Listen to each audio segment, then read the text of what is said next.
Hello আসসালামু আলাইকুম everyone. আমি প্রায় 3-4 দিন ধরে কোনো ভিডিও আপলোড করতে পারছি না, কারণ অনেক ব্যস্ততার মাঝে আমার দিনগুলো যাচ্ছে। অলরেডি আমরা নতুন বাসায় উঠেই গিয়েছি আর অনেক কেনাকাটা চলছে আমাদের, যেহেতু আমার নতুন সংসার, কোনো কিছুই নেই, একদম চামচ থেকে শুরু করে সবকিছুই আমার কিনতে হচ্ছে। কোন বাসার কি হাল করে রেখেছি, আর এই কয়দিন অনেক কেনাকাটা করেছি, সবগুলো খালি জমিয়েই রেখেছি কারণ গোছানোর মতন সময় হয়নি। আমার শাশুড়ি মা হচ্ছে অনেক গ্লাস প্লেট এগুলো দিয়েছিল, এগুলো কার্টুন থেকে আর খোলাই হয়নি কোনো কিছু। আর নতুন পর্দাগুলো এখনো লাগানো হয়নি, মানে কোনো কিছুই করা হয়নি, জাস্ট সবকিছু এনে রেখেছি। দুদিন আগে হচ্ছে আমরা ওয়াশিং মেশিন অর্ডার করেছিলাম আর আজকে চলে এসেছে আমার বাসায়, এন্ড তারা এসে আমার বাসায় ফিট করে দিচ্ছিল ওয়াশিং মেশিনটা। যেহেতু আমার বেসিনের সামনে স্পেসটা খুবই কম, মনে করেছিলাম যে ওয়াশিং মেশিনটা খুবই বড় হয়ে যাবে, বাট না, একদম পারফেক্ট হয়েছিল। ওটার মধ্যে ওয়াশিং মেশিনটা আমার বেশ পছন্দ হয়েছে, যেহেতু আমরা দুজন মানুষ, দুজনের কাপড় চোপড়ে এখানে ধোয়া হবে। আপনারাও কমেন্ট করে জানাবেন যে আমার ওয়াশিং মেশিনটি কেমন হয়েছে। এখন আমার ফুল বাসাটি আমি এখন দেখাচ্ছি না, কারণ আমার বাসাটা একটু গুছিয়ে দেন হচ্ছে আমি আপনাদের সাথে শেয়ার করতে চাচ্ছি।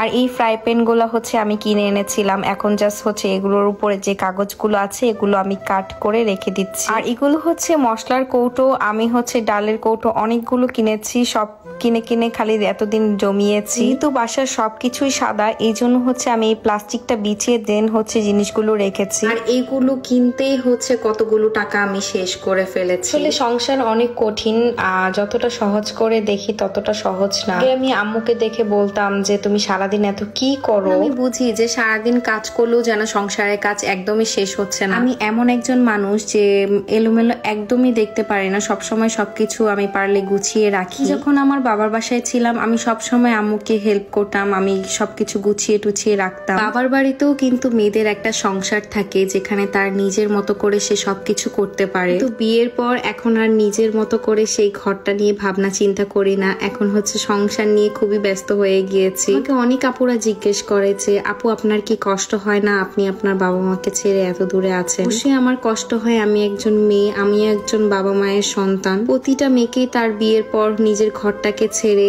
তার শ্বশুর বাড়িতে এসে নিজের ঘর তৈরি করতে হয়, নিজের সংসার তৈরি করতে হয়। আম্মু আমাকে ফোন দিয়ে বলছিল যে আমি যদি তোর সাথে থাকতাম হয়তো বা তোকে একলা কাজ করতে হতো না, আমি তোকে এসে সবকিছু গুছিয়ে দিতাম। আসলে এই একটাই কষ্ট লাগে যে চাইলেও মার কাছে যেতে পারি না, চাইলেও মাকে দেখতে পারি না। যাই হোক, এটা হচ্ছে কুকারটা আমি আনপ্যাক করছিলাম, নতুন একটা কুকার কিনেছি। জাপানে যারা থাকে তারা তো হচ্ছে সবাই কুকার ইউজ করে ভাত রান্না করার জন্য। আর এই কুকারটা কিন্তু আমার শাশুড়ি মা কিনে দিয়েছিল, আর ফ্রিজটাও কিন্তু আমার শাশুড়ি মা কিনে দিয়েছে। ফ্রিজটা এখনো আসেনি, ফ্রিজটা যখন আসবে অবশ্যই আমি আপনাদের সাথে শেয়ার করব। আর আমার বাসায় যত বাটি প্লেট যা দেখবেন সবকিছুই কিন্তু আমার শাশুড়ি মা দিয়েছে। দেখুন কতগুলো গ্লাস হচ্ছে, এগুলো সে কিনে এতদিন রেখেছে তার ছেলের বউকে দিবে বলে, আর সে সবকিছু দিয়েছে। একদম আমি কার্টুন থেকে আনপ্যাক করলাম সবকিছু। আর এই ফুলদানিটা আমার অনেক পছন্দ হয়েছে, দেখুন ফুলদানিটা কত বেশি সুন্দর। আর দোকানে যখন দেখেছি যে পিঙ্ক কালারের ফ্রাই প্যান, আমার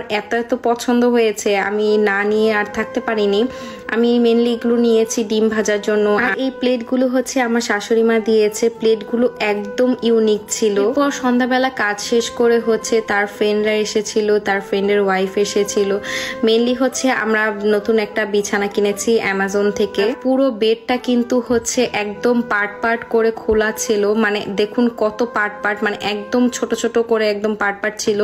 বাট একটা বই দিয়েছে, এই বইটা পড়ে দেন হচ্ছে আপনাকে এই বেডটা তৈরি করতে হবে। প্রায় 3-4 ঘন্টা লাগিয়ে হচ্ছে ভাইয়ারা অনেক কষ্ট করে এই বেডটা রেডি করে দিয়েছে। আসলে সীমান্তর পক্ষে এটা একলা কখনোই পসিবল ছিল না, ভাইয়ারা যদি না আসতো। একটু পরেই হচ্ছে আপনাদের বেডের ফুল লুকটা আমি দেখিয়ে দিব যে বেডটা কতটা বেশি সুন্দর। প্রায় অনেক কষ্টের পর হচ্ছে ভাইয়ারা বেডটা একদম রেডি করে ফেলেছে।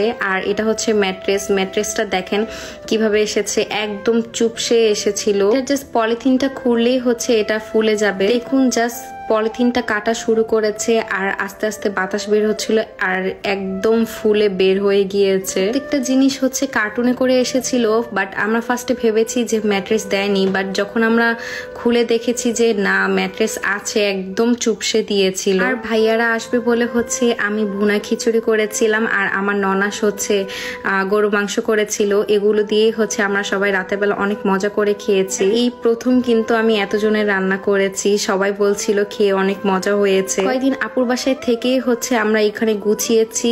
হচ্ছে আবার এই বাসায় এসেছিলাম, যেহেতু আমার বাসা থেকে আমার ননাসের বাসা জাস্ট 5 মিনিটের রাস্তা। আমাদের উপরে বেডরুমে কিন্তু এখনো হচ্ছে বেডরুমে এখনো এসি লাগানো হয়নি, বাট নিচে যেহেতু একটা এসি আছে এই জন্য আমরা ম্যাট্রেসটাকে নিচে নামিয়ে ফেলেছি, কারণ যতদিন পর্যন্ত এসি লাগানো হচ্ছে না আমরা এখানেই থাকছি। হচ্ছে এর পরের দিন আমরা অনেক অনেক শপিং করেছি আরো, আর বাসায় টিস্যু অ্যান্ড এভরিথিং কোনো কিছুই ছিল না। এগুলো হচ্ছে আমার ননাসের সাথে আমি গিয়েছিলাম, যে হচ্ছে আমি কিনে নিয়ে এসেছি। আর জাপানে যারা থাকেন তারা তো অবশ্যই দাইসু চিনেন। লাইক এখানে অনেক চিপ প্রাইসে অনেক ভালো ভালো জিনিস, অনেক সুন্দর সুন্দর জিনিস পাওয়া যায়। আর এই পাপোশগুলো কিন্তু হচ্ছে আমি সেখান থেকেই নিয়ে এসেছিলাম। সব সময় যে কাজটা করি, যখনই আমি বাইরে থেকে কোনো কিছু কিনে আনি, যতগুলো ট্যাগ আছে অ্যান্ড স্টিকার আছে সবগুলো কিন্তু আমি হচ্ছে খুলে রেখে দিই। এটা আসলে আমার অভ্যাস, আমি জানি না কেন।